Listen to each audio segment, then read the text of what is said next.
The term awake is trending. People on the right have adopted the expression awake to denote they are not woke. It is important we understand the passive and active forms of woke and awake. The woke are concerned about social injustice. This concern is the passive form of woke. In the active tense of the word, being woke is employing a social agenda to pursue social justice. The awake are supposedly aware of the agenda of the woke and oppose the use of a social agenda to implement the left's social justice policies. But this opposition to the left is passive in the sense it is reactive and defensive. One cannot win a defensive war, and conservatives are always on the defensive. The name says it all. But the social justice of the left is a diversion. Their failure to understand the objectives of the left is why the right has such difficulty mounting an effective campaign against them. The woke use the social justice narrative as a cover for their agenda, the formation of a global nation under the law. The woke are evil, the awake are sinful. The woke cover their evil with a virtue-signaling narrative of social justice. Social justice is a cover for the pursuing of a legalistic reality. The ultimate goal is the ownership of the world. This is the ultimate power that motivates the left. But the mechanism by which this agenda is implemented is the law. Conservatives call out the left for the laws enacted. But to some extent the right is complicit in the evil intent of the left. Thus, there is no strong opposition to the globalist agenda. The right and left may oppose each other's law, but the goal is ultimately the same, at least for the elites. Politicians and the wealthy find common cause in the legal system and its globalization.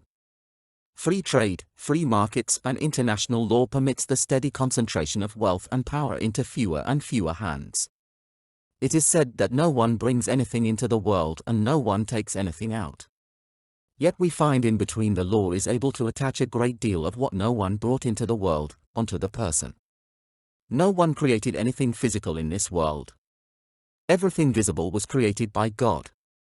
Even those who reject God cannot legitimize the physical ownership of property. A property owner may argue that the state wrote laws that gives him or her title, but no one cannot justify the power of the law other than by the use of law. This includes power made available to them under the law. The state, outside of the law it created, has no more legitimacy to physical reality than you. Legally the state can and will kill or imprison anyone who challenges its right to assign legal title to the property it claims a legal right to. That being said, there is a clear distinction between earning the value one has added to an asset and earning the asset itself. Outside of a self-legitimizing legal system, there is no way to bridge this distinction. If it is hard to justify owning assets, it is just as difficult to claim someone does not own the value they added to an asset. But the woke cannot acknowledge what is obvious to all, that their legal system does not give them an inalienable right to the planet. The left are legalists because they are globalists, and they desire to gain title to the planet, and the law is the only way to pursue this title. The difference between the right and left is that the left operate within the law of the group and the right subscribes to a form of natural law. The roots of their legal system is where the left gets its reputation for being social justice warriors and intersectional victims. It is why they have adopted the hate language of the racist. The left hates whites because whites are not intersectional. The legal system of whites represent the strongest barrier between the left and their aspirations to own the planet. The legal system of the white nations and the legal systems of the left are not compatible. Neither are analytically sound, but they oppose each other. We cannot be saved by the law, and we cannot create law that will create the church. The woke and the awake both embrace different forms of the law. Different does not necessarily mean better. The law of the left favors the group, whereas the law of the right favors the individual. Each is needed to correct the failures of the other, but together they still present a threat to the church. Being awake must mean more than being aware of the failures of the left and the threat it represents to the right. Conservatives must abandon the law and the notion there is a law or legal system that will liberate them from what is ultimately the bondage of the law. The church requires a new foundation and a new way to judge right and wrong. We, meaning our laws, are not to judge.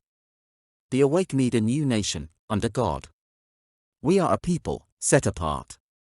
By 2 Corinthians 6 verse 17 we are not to touch the unclean thing, which is the law.